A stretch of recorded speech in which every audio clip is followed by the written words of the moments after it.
Vi gik i gang 1. januar 2012 med at etablere den her linje, som hedder innovation, det vil sige social og bæredygtig innovation.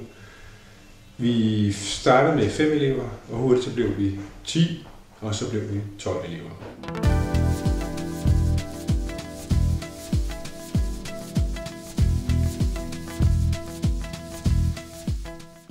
Grunden til at vælge innovation er fordi, at jeg interesserer mig rigtig meget for det danske samfund, og der er rigtig mange ting, jeg ikke forstår i det danske samfund. Et af de værdisæt, som vi har, som udover bæredygtighed, så er det social ansvarlighed. Det vil sige, at man er bevidst om, at de ting, man gør, de har en betydning for andre mennesker i vores samfund.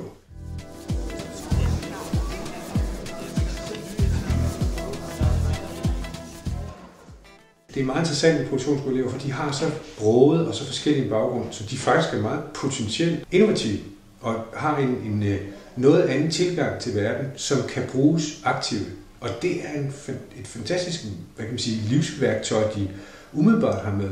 Det virker fedt og virker som noget, hvor man kan få lov at udfolde sig lidt kreativt, og det er en proces, jeg elsker.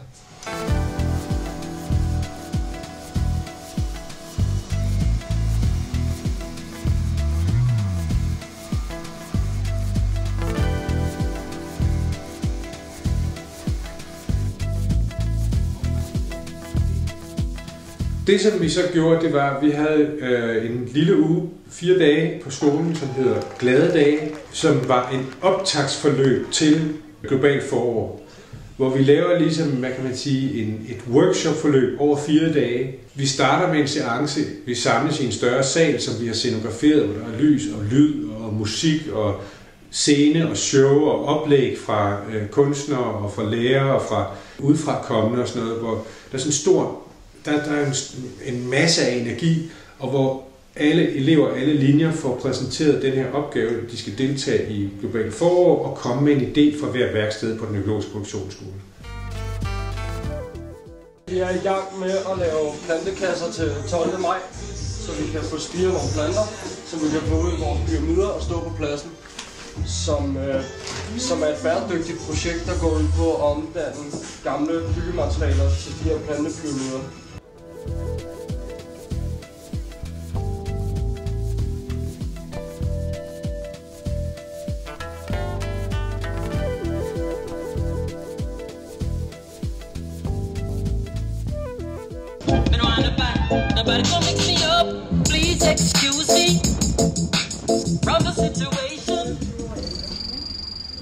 Det er en super god ting at lære, at man kan se på verden, som den er, se en problemstilling, se en udfordring, og så være med til at forandre den. Jeg kan bedst lide, at når man skaber noget, så er det ud fra dem, man skaber det sammen med. Og det er det, vi er et udtryk for.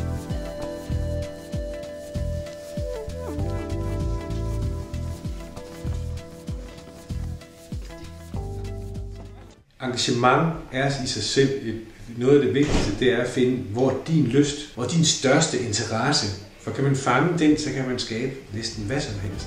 Altså, du kan lave en blog, som koster natter. Men jeg vil ikke kigge på det der Facebook Freak domæne, og der er ikke nogen, der har taget dem på .com eller .dk eller noget som helst. Så de står faktisk helt ledige. Men jeg kom til at tænke på, at man kunne lave sådan noget en gang imellem, så man kan sige sådan noget Facebook Freak Day, hvor man så går ud, og så bytter man tøj for eksempel. Tjek ind og tjek out. 2 meget simple ting. Når man starter om morgenen, så tjekker man ind, og når man går ud, så tjekker man ud. Og tjek ind specielt om morgenen, det bruges som et socialt og personligt åbent rum, hvor eleverne sammen share deres seneste oplevelser. Jeg synes, den måde, vi har det på, den er meget fed, med at man har en pind, der ligesom går rundt.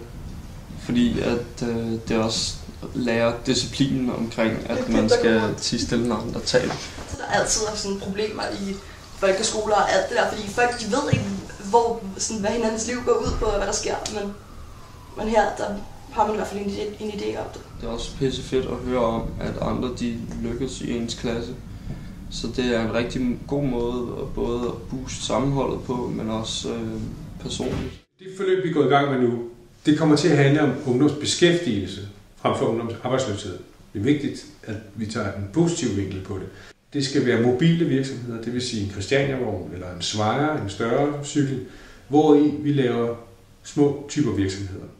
Det, der er vigtigt ved det, det er, at eleverne er med til at planlægge og lave strukturen for, hvordan kan man lave et modul, du kan sætte ned oven i en eksisterende cykel.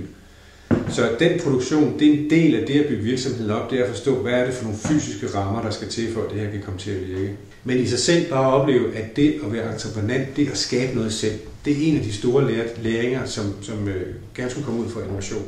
På det her halve år er det jo som om, der er gået 5 år i min udvikling. Jeg har fået et rum til at finde mine kompetencer og finde råden til, hvad det er, jeg kan og hvad jeg har lyst til at lave. Det har jeg fået plads til her med nogle mennesker, der tror på mig. Jeg har fået et rum, hvor jeg har fået lov til at fejle, og jeg har fået lov til at stå med nogle rigtig store opgaver, hvor jeg havde et rigtig stort ansvar. Men fik lov til at fejle og lære vildt meget af det. Det er jo egentlig det, der er byggestenene. Jeg finder tilbage til de ting, der interesserer mig, og hvad der giver mig lysten til at gøre de ting, jeg nu vil.